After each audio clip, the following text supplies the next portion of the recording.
Call the Prime Minister. Thank you, Mr. Speaker. The debate this afternoon in Westminster, watched in aid projects around the world. In South Sudan, Christian Aid's peace and reconciliation workers glued to the screen.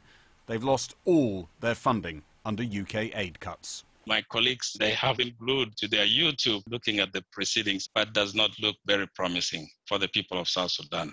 They'd been listening to Boris Johnson explain that the costs of COVID meant the UK government had to cut its aid budget. Our public finances are under greater strain than ever before in peacetime history, and every pound we spend in aid has to be borrowed.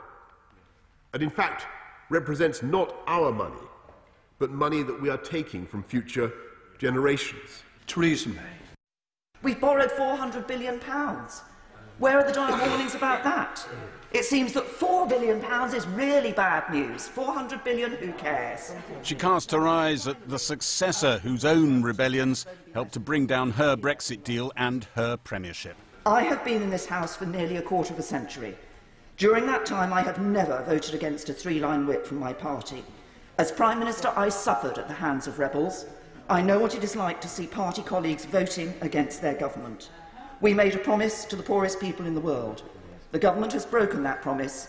This motion means that promise may be broken for years to come. With deep regret, I will vote against the motion today. Yeah. The government said the cut in aid would be temporary, but critics said the conditions laid down made it unlikely aid would rise for several years. Anybody voting tonight, pretending to themselves that this is temporary and it's going to be changed in a year or two, is not looking at the facts.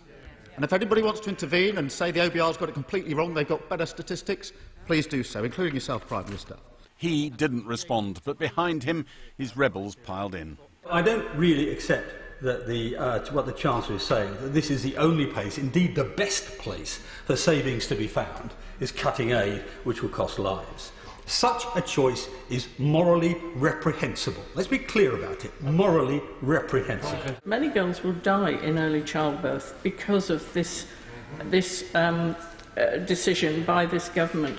So I find it shocking that this government is doing that. There is an unpleasant odour wafting out from under my party's front door. This is not who we are. This is not what global Britain is. Division! There were 24 Tory rebels, but the government won on a majority down to 35. Polls suggest the balance of public opinion is very different. So the foreign aid issue is one of these issues which actually shows the biggest divide between MPs in Westminster and the public at large. About 57% of the public support a temporary cut in the foreign aid budget. Only 15% are against in some of the latest polling. Now, it's not just something that only appeals to Conservative voters or only appeals to working class voters in the North and the Midlands. It's supported by a majority in London, supported by a majority in Scotland, supported by Lib Dem voters, Labour voters, even 18 to 24-year-olds. My worst nightmare seems to be what I am looking at.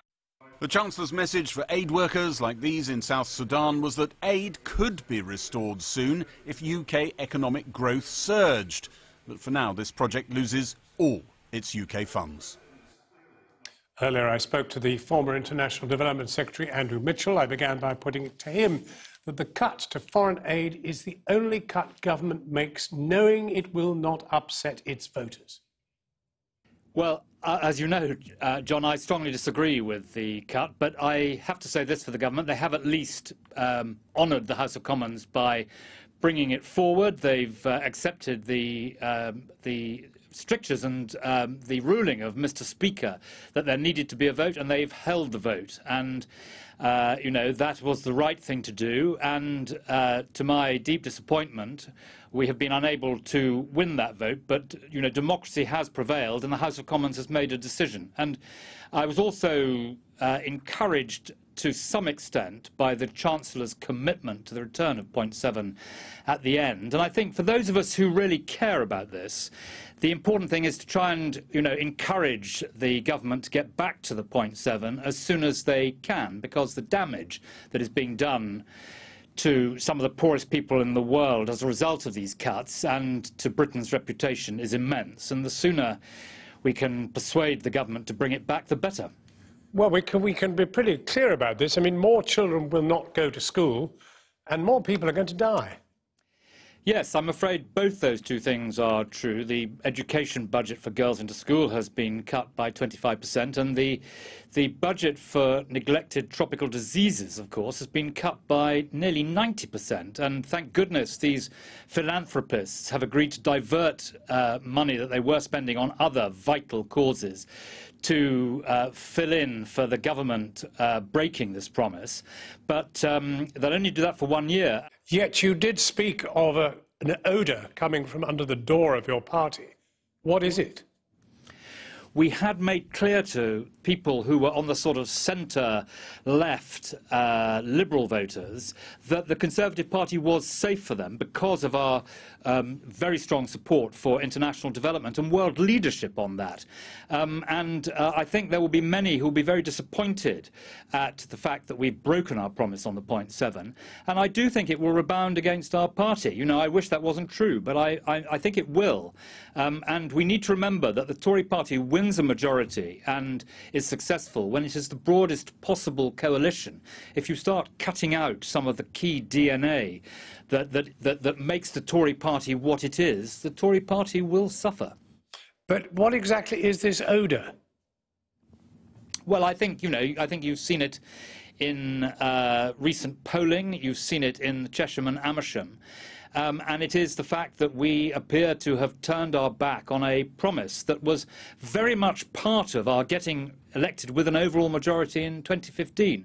It's not a great moment, though, is it, if making a cut like this stirs virtually no protest in the country? We have seen over the last 6 months an increase from 44% support for the government's development policies going up to 53%.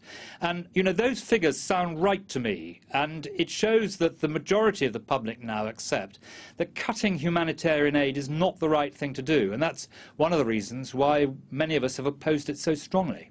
Are you still a Conservative?